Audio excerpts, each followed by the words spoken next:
War रूमच्या उद्घाटनाच्या निमित्ताने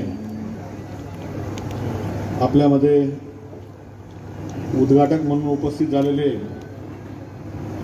प्रदेशाचे नेते महामंत्री आदरणीय विजयभाऊ चौधरी, आपले सर्वांचे लाडके खासदार आदरणीय सुभाष बाबा भामरे, आजच्या कार्यक्रमाचे अध्यक्ष आदरणीय सुरेश नाना निकम, मला या मालेगाव मध्यमध्ये ज्यांची मोलाची साथ या ठिकाणी मिळते असे अल्पसंख्याक आघाडीचे प्रदेश उपाध्यक्ष एजाजभाई शेख, आपल्या जिल्ह्याचे अध्यक्ष निलेशजी कचवे, मनीषाताई पवार, लके आबा गिल, दादा जाधव, मदन गायकवाड,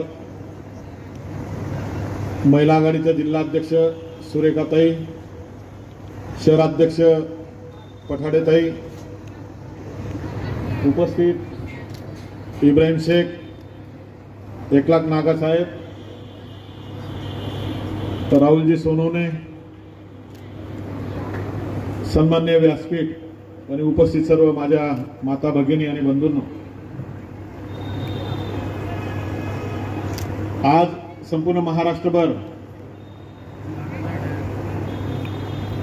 तो आज की तारीख में 15 अगस्त के इस शुभ अवसर पर पूरे महाराष्ट्र में भारतीय जनता पार्टी के समारोह का उद्घाटन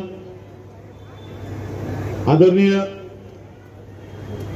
विजयभाऊ चौधरी इनके कर कमलों द्वारा यहाँ पर संपन्न हुआ है। आपको मैं ये एक बात समझा दूं, जैसा आज मालेगांव भाइयों का भी वॉर रूम का उद्घाटन है, लेकिन मालेगांव भाइयों में हर एक को पता है कि वॉर रूम के माध्यम से कौन से काम किए जाते थे। अभी हमारा यह सफर है, पहले हमारे कुछ कार्यकर्ता वहां हमारा झंडा लेके चलते थे, लेकिन 2 महीने पहले जब मेरे मालेगांव मध्य के लिए निवडणूक प्रभारी करके नियुक्ति हुई, उसके बाद में हमने जो कार्यकर्ता जोड़ने का जो सिलसिला चालू किया है, मतलब वो भी मैं एक शेर में यहाँ पर बयान करना चाहूंगा, कोशिश करूंगा। अभी अगर तुम्हारे साथ में काम करना है तो तरीके भी मुझे अपनाने पड़ेंगे, शेरो शायरी भी करना पड़ेंगे। हमारे गांव में विजय जी गुंडागर्दी भी बहुत चलती है, आपको तो पता है कि हमारा मालेगांव कभी दंगों का शहर करके पूरे देश भर में बदनाम था, लेकिन 20 सालों में हमने हिंदू मुस्लिम भाइयों ने एक ताना बाना की तरह, जैसा हमारा यहाँ का जो कपड़े का उद्योग है पावरलूम, तो उस तरीके से हमने अभी एक दूसरे को, एक ने ताना और एक ने बाना बन के एक नया कपड़ा, एक तिरंगा बुनने का काम यहाँ पर हमने हाथ में लिया हुआ है। इसी के तहत जो हमने काम चालू किया, मैं अकेला ही चला था जानिबे मंजिल की तरफ, लोग साथ आते गए, कारवा बनता गया। 2 महिन्यामध्ये आम्ही शेकडोनी कार्यकर्ते या ठिकाणी जोडलेले आहेत। बावनकुळे साहेबांना आणि आपल्याला आम्ही या ठिकाणी एक वचन दिलेलं आहे की येणाऱ्या या भारतीय जनता पार्टीच्या दृष्टीने संपूर्ण भारतातला सगळ्यात कमजोर मतदारसंघ हा आमचा मालेगाव मध्य मतदारसंघ आहे। त्याने आमच्या मालेगाव मतदारसंघामध्ये गत 2 निवडणुकीमध्ये एकदा 48 आणि एकदा 53 अशी मतं मिळालेली आहेत बाबा। आता मात्र आम्ही संकल्प केला आहे की या मालेगाव मध्यमधून आम्ही किमान 50,000 मतं या ठिकाणी काढण्याचा प्रयत्न करू आणि आपल्याला या ठिकाणी आणखी एक आश्वासन असं देऊ की येणाऱ्या महानगरपालिका निवडणुकीमध्ये आमचा या ठिकाणी भारतीय जनता पार्टीचा महापौर कसा बसेल या दृष्टीने आम्ही या ठिकाणी कामाला सुरुवात केलेली आहे। यासाठी आम्हाला, बाबा तर आमचे पालक आहेत, पण आपली सुद्धा या ठिकाणी, आमची या ठिकाणी मालेगावकरांची, या मालेगाव मध्यची वकिली या ठिकाणी आपण प्रदेशाकडे करावी, देवेंद्र भाऊंकडे करावी, बावनकुळे साहेबांकडे करावी। कारण आज आपल्याच माध्यमातून आम्हाला काही आठवड्यांपूर्वी एक 14-15 हेड मधून काही कामं सुचवण्याचा या ठिकाणी निवडणूक प्रमुखांना अधिकार दिला आणि प्रस्ताव मागवले गेले। त्या पद्धतीचे प्रस्ताव जवळपास आम्ही 15-20 दिवसापूर्वी बावनकुळे साहेबांच्या ऑफिसला आम्ही त्या ठिकाणी ते सादर केले। त्यांनी ते प्रस्ताव तिथून पुढे मंत्रालयामध्ये प्रत्येक डिपार्टमेंटला जवळपास जाऊन पोहोचलेले आहे। आता आम्हाला त्या ठिकाणी समन्वयक दिलेले आहेत आणि या समन्वयकाच्या माध्यमातून आम्हाला ती कामं मार्गी लावायची। यासाठी आपण आपलं सहकार्य, आपलं वजन आमच्या बाजूने त्या ठिकाणी टाकावं एवढी विनंती या निमित्ताने मी आपल्यासाठी करेन। आम्ही या मालेगाव शहरामध्ये जो आमचा पवारवाडीचा भाग आहे, सर्वे नंबर 111 पवारवाड़ी, इसमें हमने 7 करोड़ का एक 30 बेड का हॉस्पिटल का वहां पर हमने नियोजन किया और वैसा प्रस्ताव हमने वहां पर भेजा हुआ। हमने कुछ बड़े बड़े रास्ते लिए हैं, कुछ शादी हॉल के काम यहाँ पर हमने दिए हैं, कुछ गार्डन दिए हुए हैं और ये सब काम लगभग 70 से 80 करोड़ के दरमियान के ये सब सारे काम है और इनकी जितनी जल्दी मंजूरी होगी उतना हमको आगे काम करने में आसानी होगी, क्योंकि ये सबको पता चल गया है मालेगांव वालों को। इन्होंने कभी या कांग्रेस को चुन के दिया, कभी एमआईएम को चुन के दिया, एक बार उनको चांस देते, एक बार इनको चांस देते, ऐसा करते करते अदला बदली करते करते अभी इनकी ये हालत हो गई है कि ये खुद बदलना चाहते हैं। अब इनको समझ में आ रहा है कि यहाँ पर हमारे बीजेपी के नाम से बीजेपी को गाली देके हमारा सिर्फ वोट लिया जाता है और बाद में इनका वोट सीधा बीजेपी को ही जाता है। तो उससे अच्छा डायरेक्ट बीजेपी को क्यों ना वोट दिया जाए, ऐसी मानसिकता हमारे मुस्लिम भाइयों की अभी बनते यहाँ पर नजर आ रही है। और इसके लिए हमें भी थोड़ा सा आगे बढ़ाना पड़ेगा, विकास कामों की तरफ ध्यान देना पड़ेगा और आने वाले समय में जैसा हमने आपको आश्वासन दिया है कि हम 10 गुना वहां पर काम करके आपको दिखाएंगे। और मुझे नहीं लगता जिस तरीके से हमारा जो स्पीड अभी 2 महीने में हुआ है, हम आपको अगले हर महीने यहाँ पर बुलाना चाहेंगे, हर महीने आपको हमारी बढ़ती ताकत आपको दिखाना चाहेंगे। उसके बाद हम पर विश्वास करो और हमारे काम यहाँ पर हमारे मालेगांव वासी, अगर आप देखोगे कभी हम आपको मालेगांव शहर का दौरा भी कराएंगे। यहाँ पर अगर थोड़ा सा कचरा इस साइड में, मतलब हमारे तरफ वार्ड में अगर थोड़ा सा कचरा है तो माँ बहने के फोन चालू हो जाते हैं। लेकिन विजय भाऊ, मैं आपको बताना चाहूंगा कि उधर मैं जो गली कुचे में वहां घुमाऊं तो इतने बदतर हालात, लोग कैसे रहते होंगे, ये मतलब आपको मैं यहाँ बयान नहीं कर सकता। एक बार आपको मैं वहां पर दौरा कराऊंगा और दिखा दूंगा। बहुत ज्यादा काम करने की वहां पर जरूरत है और हम आने वाले समय में अच्छा काम करके वहां पर दिखाएंगे। आपका साथ हमारे साथ में है, सुभाष जी भामरे साहब का आशीर्वाद हमारे साथ में है, इसलिए हमें ये जो इतना बड़ा आह्वान आपने हमारे सर के ऊपर रखा हुआ है, हम आने वाले समय में बिल्कुल आपको ये दिखा देंगे। बस आज आप करीबन हमें 1:30 बजे का टाइम दिया था और हमने लोगों को 12 बजे का टाइम दिया, लेकिन आपको आने में वहां से 2 बज गए निकलने में। बुजुलिया में एक बड़ी रैली थी इसके कारण से, और ये अभी हमारे साथ में तीसरा टाइम है।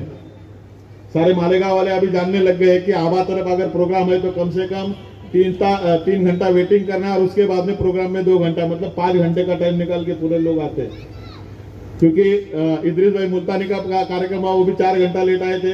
पीछे हमारी ताई भारती ताई, उनकी जो जन आशीर्वाद यात्रा थी वो भी 4 घंटा लेट आई थी। लेकिन हमारे सारे प्रोग्राम, इदरीस भाई मुल्तानी ने भी हमारे प्रोग्राम को लेके बाद में काफी तारीफ की। इतने कम समय में इतना अच्छा प्रोग्राम यहाँ पर दिया गया मालेगांव शहर में। इस तरीके से बस हम यही चाहते हैं कि आपका आशीर्वाद बना रहे।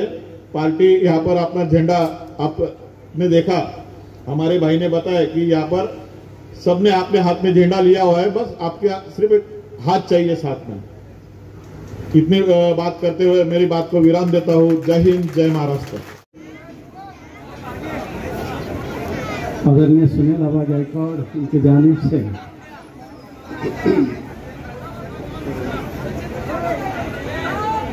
एक बहुत ही खूबसूरत प्रोग्राम और जिनके प्रमुख उपस्थिति में हो रहा है, तो भारतीय जनता पार्टी के प्रदेश महामंत्री, हम सबके नेता आदरणीय विजय जी चौधरी साहब कार्यक्रम के अध्यक्ष भाजपा के ज्येष्ठ नेते आदरणीय सुरेश नाना निकम,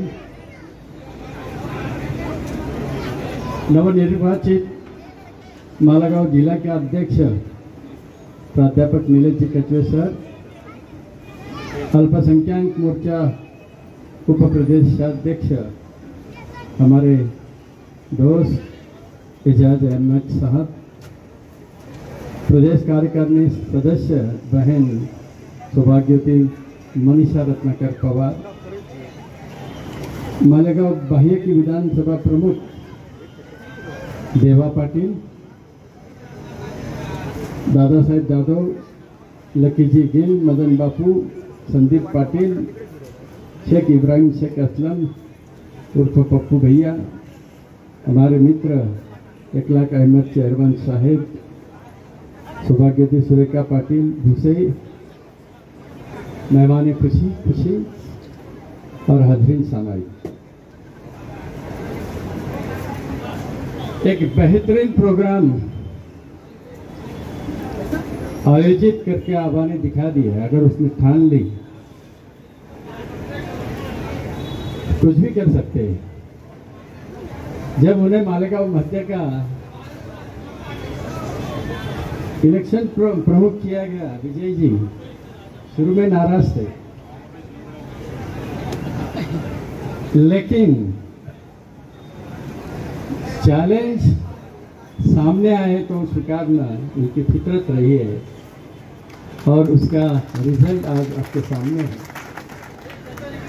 वाकई में उनको मुबारकबाद देना चाहूँगा। और आज वार रूम का उद्घाटन किया, एक बेहतरीन वार रूम। तो मैं सिर्फ यही कहना चाहता हूँ, विजय जी आपके मालूमात के लिए बताता हूँ, हमारे मालेगांव मध्य में ज़्यादातर हमारे मुस्लिम भाई बहन रहते हैं और धुले भी हमारे ऐसे ही हैं। वहाँ पे हमारे काफ़ी मुसलमान भाई बहन रहती हैं। मैं अपने आप को खुशकिस्मत इसलिए समझता हूँ कि मैं जब डॉक्टर था, सबसे ज़्यादा पेशेंट मेरे मुस्लिम समाज के रहा करते थे। और मैं क्या किया हूँ, कैसे किया हूँ, मैंने बोलने की ज़रूरत नहीं, ये भी लोग उसके साक्षी हैं। इनके रिश्तेदार अगर दूल्हे में है तो बताएंगे। डॉक्टर सुभाष भामरे। अब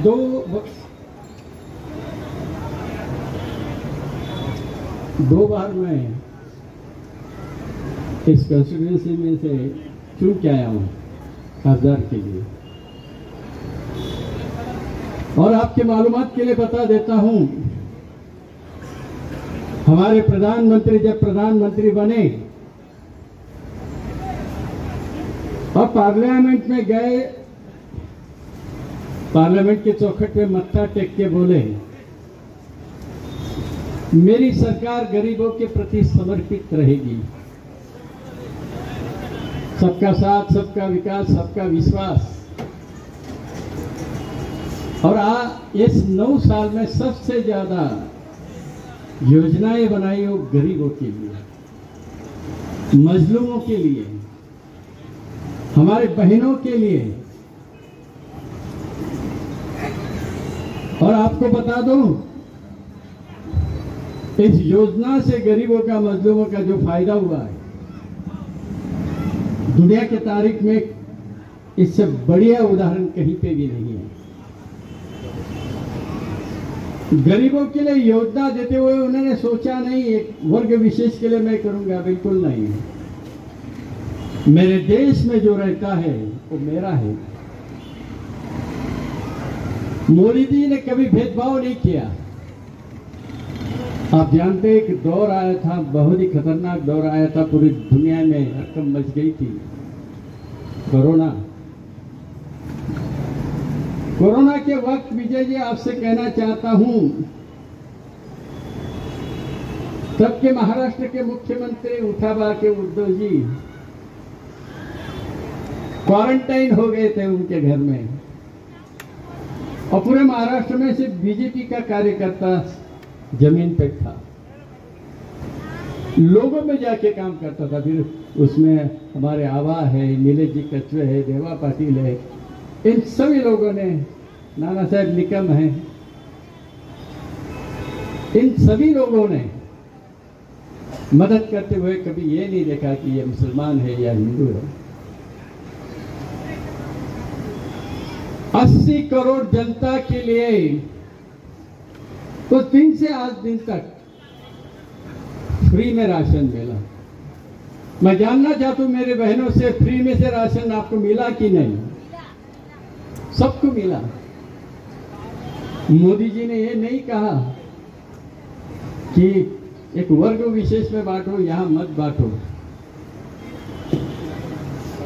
और ये कांग्रेस वाले, राष्ट्रवादी वाले, एमआईएम वाले हमेशा आपको गुमराह करते रहे, बदकिस्मती से वो कामयाब भी रहे। जितने भी योजनाएं हैं, मुसलमान में जो गरीब तबका है, मजलूम है, उनके घर तक पहुंची है। हिंदू में जो गरीब है, उनके घर तक पहुंची है। फिर वे हम पे इल्जाम लगाया जाता है हम फिरका परस्त हैं। मैं आपसे जानना चाहता हूं, ये डायस में बैठे हैं, सभी को जानते हैं, यहां तक मुझे भी जानते हैं। हमने पूरी कोशिश की है।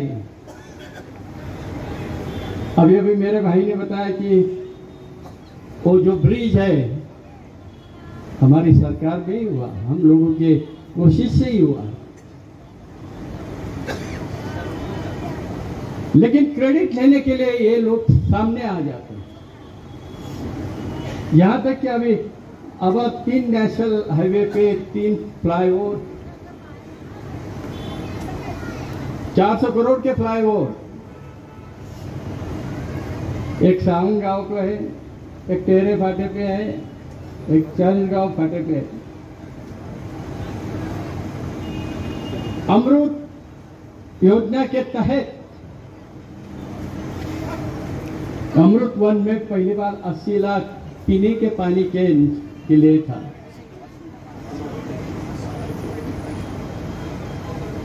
वो सबसे ज्यादा फायदा मालेगांव मध्य में हुआ। अभी हम नदी संवर्धन के लिए 168 करोड़ मंजूर करके लाए। अभी अमृत 2 में टेंडर फ्लोट हो रहा है, 500 करोड़ ये भारतीय जनता पार्टी के माध्यम से, आपके खासदार के माध्यम से मालेगांव मध्य के लिए दिया जा रहा है।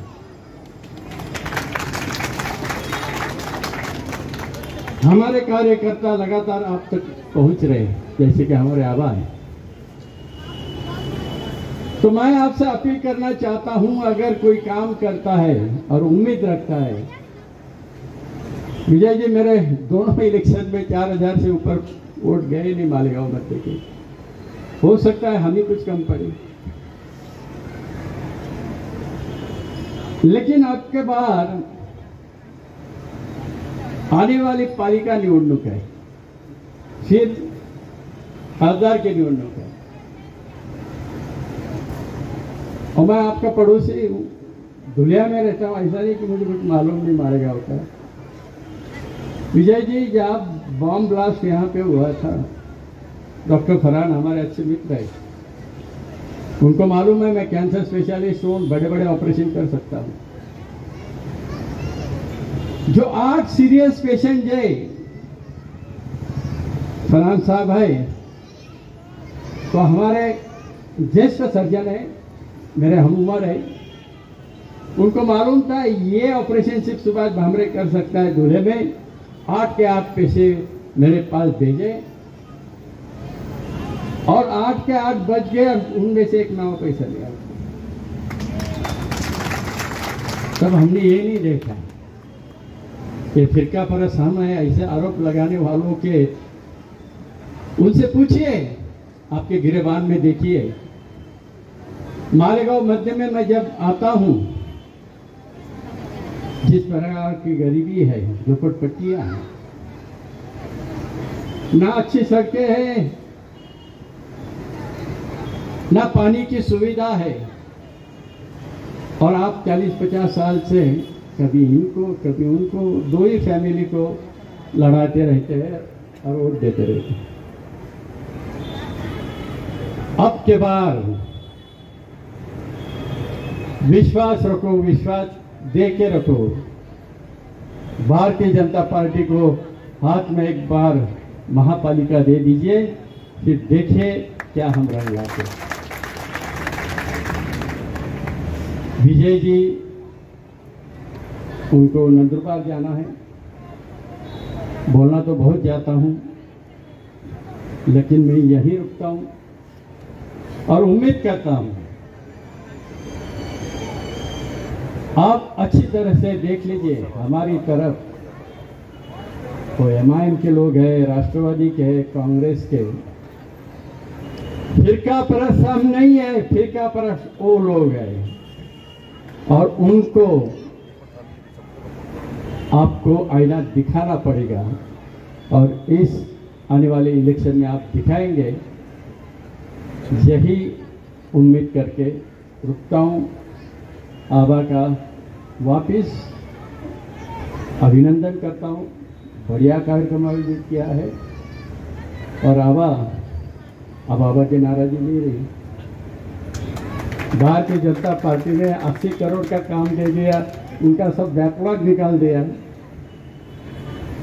तो काम जोर से करेंगे और मालेगांव मध्य का जो चित्र है बदल के रहेंगे, और उन सभी का आभारी हूँ। जय हिंद, जय महाराज।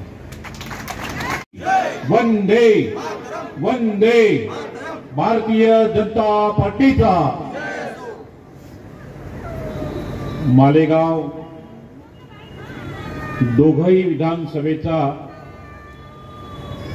वारूमच्या आजच्या उद्घाटन प्रसंगी मंचावर आसीन भारतीय जनता पार्टीचे नवनियुक्त जिल्हाध्यक्ष सन्माननीय प्राध्यापक निलेश कचवे सर, या विभागाचे अतिशय लोकप्रिय आणि ज्यांनी भारतीय सैन्याचं नेतृत्व केलं, रक्षामंत्री म्हणून त्यांनी अतिशय ताकदीनं काम केलं, ते कार्यसम्राट खासदार डॉक्टर शिवाजी भामरे साहेब, भारतीय जनता पार्टीचे नेते ज्यांनी अतिशय ताकदीनं भारतीय जनता पार्टी इथे वाढवली, ते सुरेश नाना निकम, ज्यांनी या कार्यक्रमाचं अतिशय देखणं आयोजन केलं, ते आपल्या सगळ्यांचे लाडके परमस्नेही सुनील आबा गायकवाड, माजी जिल्हाध्यक्ष प्रदेश कार्यकारिणी सदस्य सन्माननीय दादासाहेब जाधव, लकीजी आबा, मनीषाताई पवार, आमच्या नंदुरबारचे आणि राज्याचे अल्पसंख्याक मोर्चाचे प्रदेशाचे सन्माननीय उपाध्यक्ष एजाजभाई देवाजी पाटील, मदन बापू गायकवाड, सुरेखाताई भुसे, पटालेताई, राहुल सोनवणे, एकलव्य नागा साहब, इब्राहिम शेख, जय फुलवाणी आणि उपस्थित तमाम माझ्या बांधवांनो आणि भगिनींनो, सर्वप्रथम मी आपल्याला स्वातंत्र्य दिनाच्या मनोपूर्वक या ठिकाणी शुभेच्छा देतो। आजच्या या स्वातंत्र्य दिनाच्या निमित्तानं संपूर्ण देशाभर वेगवेगळ्या प्रकारचे राष्ट्रहिताचे कार्यक्रम साजरे केले जात आहेत। सकाळी आपण सगळ्यांनीच राष्ट्रगान गायलं, आपल्या देशाचा ध्वज, तिरंगा ध्वज, त्याला सलामी दिली, त्याला नमन वंदन केलं, आणि अशा प्रकारचा आनंद उत्सव स्वातंत्र्याचा आपल्याला बनवण्याच्या संदर्भातली संधी अनेक शहीदांच्या त्यागातून बलिदानातून आम्हाला या ठिकाणी प्राप्त झाली. जुलमी इंग्रजी सत्तेनं देशाला गुलाम केलं. परकीय इंग्रजांनी आमच्यावर या ठिकाणी अत्याचार केलेत. आमच्या देशावर राज्य केलं. आमचा देश लुटून घेऊन गेलेत. परकीय गुलामगिरीतून आमच्या देशाला या ठिकाणी मुक्त केलं पाहिजे. या राष्ट्रीयत्वाचा भावनेतून अनेक क्रांतीवीरांनी जुलमी इंग्रजी सत्तेच्या विरोधात या ठिकाणी लढा पुकारला. अनेक हिंदू, मुसलमान, शीख, ईसाई सारे भाई भाई म्हणत मोठ्या ताकदीनं इंग्रजांना या ठिकाणी सांगितलं की चले जाओ. आणि अशा अनेक क्रांतीवीरांना या स्वातंत्र्याच्या लढाईमध्ये आपल्या प्राणाची आहुती द्यावी लागली. अनेकाचे घर संसार या ठिकाणी उद्ध्वस्त झालेत. मुसलमानांचे हात कापले, हिंदूंचे पाय कापलेत. ही लढाई लढत असताना अक्षरशः आपलं आयुष्य बेचिराग केलं तरी आपला नेक इरादा स्वातंत्र्य लढ्याचा या नरवीरांनी, शूरवीरांनी, क्रांतीवीरांनी सोडला नाही. आणि त्यांनी केलेल्या प्रचंड त्यागामुळे, बलिदानामुळे आज आम्हाला स्वातंत्र्य या ठिकाणी प्राप्त झालं. स्वातंत्र्य राजकीय आम्हाला प्राप्त झालं. परंतु आमचा देश आर्थिक गुलामगिरीमध्ये आजही यापूर्वी म्हणजे 2014 पूर्वी खितपत पडलेला होता. परंतु विश्व गौरव, ऋषितुल्य नेतृत्व नरेंद्र मोदीजींना आपण 2014 मध्ये या देशाची धुरा दिली, पंतप्रधान केलं. आणि या प्रधान सेवकानं बघता बघता भारताला जगामध्ये 12व्या क्रमांकावरनं या ठिकाणी 5व्या क्रमांकावर महाशक्ती, आर्थिक शक्ती म्हणून आणण्याच्या संदर्भातली अतिशय महत्वाची भूमिका अदा केली. सबका साथ, सबका विश्वास आणि सबका प्रयास ये 3 ब्रीद वाक्य को साथ में लेते हुए भगवान नरेंद्र मोदी जी ने सबको विश्वास भी लिया. हर एक कोई बिंदु 130 कोटि हमारे देशवासी, उनका भला हो, उनका विकास हो. देश में रहने वाला हर समाज का, हर मजहब का व्यक्ति हो, उसका विकास होना चाहिए, उसने प्रगति करना चाहिए. ये मानवतावादी सोच रखने वाले हमारे नरेंद्र मोदी साहब ने हमारे देश को तरक्की की ओर ले जाने का एक बड़ा अभियान चला. उसमें उन्हें कामयाबी भी हासिल हो रही है. मित्रों, भाई और बहनों, हमारे सांसद, हमारे सुनील जी आबा और हमारे जिलाध्यक्ष कचवे जी ने यहां पे कहा कि हमारे नरेंद्र मोदी जी ने कभी भेदभाव नहीं किया, लेकिन मुसलमान भाइयों को हमेशा डराया जाता है, धमकाया जाता है. मोदी आपके खिलाफ है, मुसलमानों के खिलाफ है. भारतीय जनता पार्टी ये केवल हिंदुओं की पार्टी है. इस तरीके के लोग, कांग्रेसी लोग हमारे मुसलमान भाइयों को डराते हैं. मैं आपसे पूछना चाहता हूं, जब कोरोना का काल था, सारा विश्व सदमे था, डर गया था. उस समय विश्व गौरव नरेंद्र मोदी जी ने हमारे देश के जितने भी साइंटिस्ट थे उनको प्रोत्साहित किया, उनको सपोर्ट किया, उनका मनोबल बढ़ाया और हमारे देश में ही कोरोना के खिलाफ लड़ने वाली टीका, लस यहां पे उपलब्ध कराई, तैयार करा.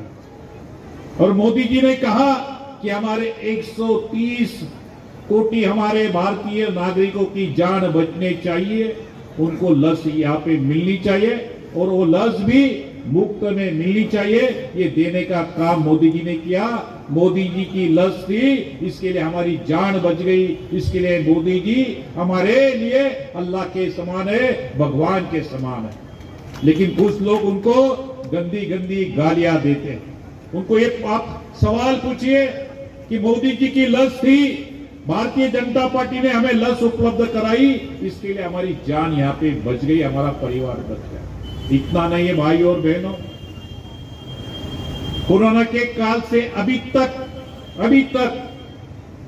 हमारे हर भाइयों को, देशवासियों को, मालेगांव के हर गरीब तबके के लोगों को मुफ्त में अनाज आज भी मिल रहा है क्या नहीं मिल रहा है? तो ये मोदी जी ने बोला कि ये मुसलमान है इसको मत दो, ये हिंदू है उसको दो, ऐसा कभी नहीं बोला। लेकिन ये कांग्रेस के लोग, MIM के लोग आपको गुमराह करते हैं। कई बातें हैं, समय पे और बताऊंगा, लेकिन मैं आपको कहना चाहूंगा मेरे भाइयों और बहनों, हमारे सुनील जी आबा, इनके माध्यम से आज वार रूम का यहाँ पे उद्घाटन किया गया। इस वार रूम के माध्यम से अनेक योजनाएं हमारे सुनील जी आबा जो है आप तक पहुंचाने का काम करेंगे। आपके छोटे बड़े काम हो, मसले हो, कई शासकीय निजी कार्यालय में आपके प्रलंबित फाइलें हो, वो निकालने के लिए सुनील आबा हमेशा काम करते। मैं देख रहा था, मैं ओबीसी मोर्चा का प्रदेश अध्यक्ष था, उस समय में भी इन्होंने मेरा बहुत बड़ा स्वागत किया। बाद में भी उन्होंने अनेक उत्सव में मुझे यहाँ पे बुलाया। लेकिन काम करने वाला आदमी है, गरीबी को गरीब राजांचा आदर्श म्हणून की आदर्शांचा राजा, भारतीय जनता पार्टीचा, भारतीय जनता पार्टीचा चरण धुळीचा अंगारा आपल्या पाठीमागे उभे असणारे बाबासाहेब, त्यांचा सत्कार सत्तूबाई करतील। सत्तूबाई अल्पसंख्याक मोर्चाचे प्रदेश सचिव आहेत। यानंतर प्रदेश कार्यकारिणी सदस्य, माजी जिल्हा अध्यक्ष, यानंतर नवनिर्वाचित आपले जिल्हा अध्यक्ष श्री कचवे सर यांचा सत्कार श्री शेख अब्रार शेख सत्तार यांनी करावा अशी त्यांना विनंती करतो। अब्रारबाईंनी पुढे मंडल अध्यक्ष होते आणि सध्या विद्यमान जिल्हा अध्यक्ष आहेत। यानंतर श्री इजाजबाई शेख अल्पसंख्याक मोर्चा उपप्रदेश नंदुरबारला असतात आणि वरच्यावर मालेगावला त्यांचं येणं असतं। यानंतर सौ मनीषाताई रत्नाकर पवार प्रदेश कार्यकारिणी सदस्य, सभापती,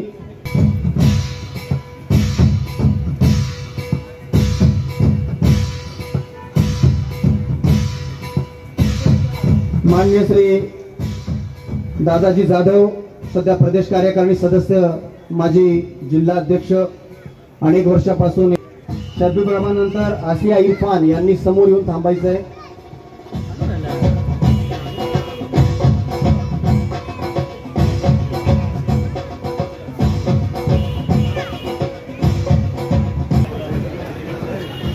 आसिया इरफान यांनी पुढे यायचंय।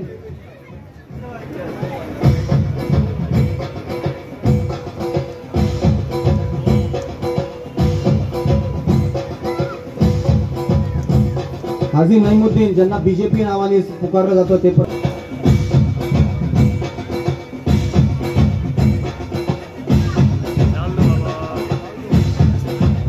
राहुलजी सोनवणे सटाणा शहर अध्यक्ष यांचा सत्कार भारतजी लाडके करतील। त्यांचा शब्द सुनणार नाही ते सत्कार। यानंतर वारियरचे कार्यकर्ते यांच्या भव्य असा सत्कार विजयजी। भारतीय जनता पार्टीचा, भारतीय जनता पार्टीचा भारत माता की।